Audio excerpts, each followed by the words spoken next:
প্রিয় দর্শক বন্ধুরা, এই মুহূর্তের জন্য উঠে আসছে সাউথ 24 পরগনা প্রাথমিকে 2009 প্রাইমারি রিক্রুটমেন্ট প্রসেস রিলেটেড অত্যন্ত গুরুত্বপূর্ণ খবর।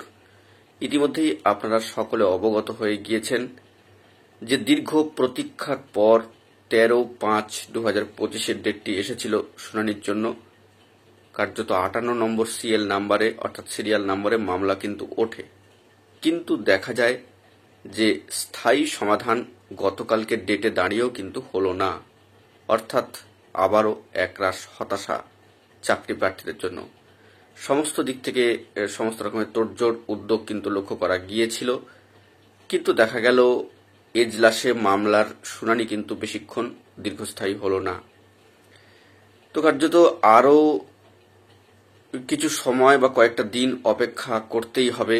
প্রার্থীরা একরাশ হতাশা নিয়ে ফিরছেন, কিন্তু এটাও ঠিক যে লড়াই কিন্তু শেষ হয়ে যায়নি। লড়াইয়ের মঞ্চে এখনো পর্যন্ত টিকে থাকতে হবে, সকলকে একসাথে হাতে হাত রেখে কিন্তু চলতে হবে। এটাই দরকার যে একযোগে একসাথে এই মামলার নিষ্পত্তির লক্ষ্যে এগিয়ে আসা।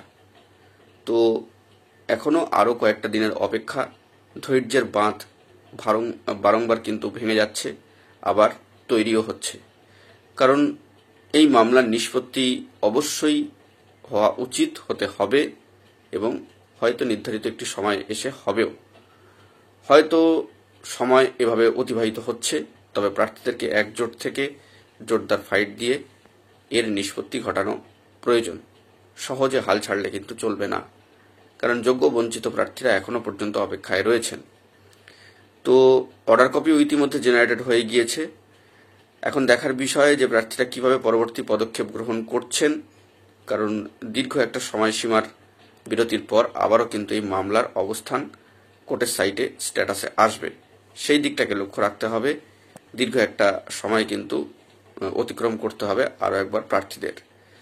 তো এখন এটাই বলবার যে মামলার কিন্তু একটা দীর্ঘায়িত শুনানির হয়তো প্রয়োজন রয়েছে, এবং তারপরেই হয়তো নিষ্পত্তি। কিন্তু যেহেতু এখন এই মামলার ক্ষেত্রে কোনো ডেডলাইন আসেনি, আরও কয়েকটা দিনের অপেক্ষা, তাই এ বিষয়ে কিন্তু কিছুই বলা যাচ্ছে না।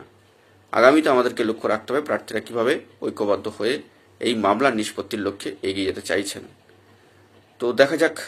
একরাশ হতাশা, ক্ষোভ, যন্ত্রণা, কষ্ট তো থাকবেই, কিন্তু তবুও এই লড়াইয়ে পিছপা হলে চলবে না। সবাইকে একজোট হয়ে এই লড়াইয়ের মঞ্চেই থেকে লড়াই করেই কোর্ট ম্যাটার মিটিয়ে কিন্তু জয় ছিনিয়ে নিয়ে আসতে হবে। তো এখন এটুকুই। ভালো থাকবেন, চ্যানেলটিকে সাবস্ক্রাইব করে রাখবেন জরুরি আপডেটগুলি পাওয়ার জন্য। ধন্যবাদ।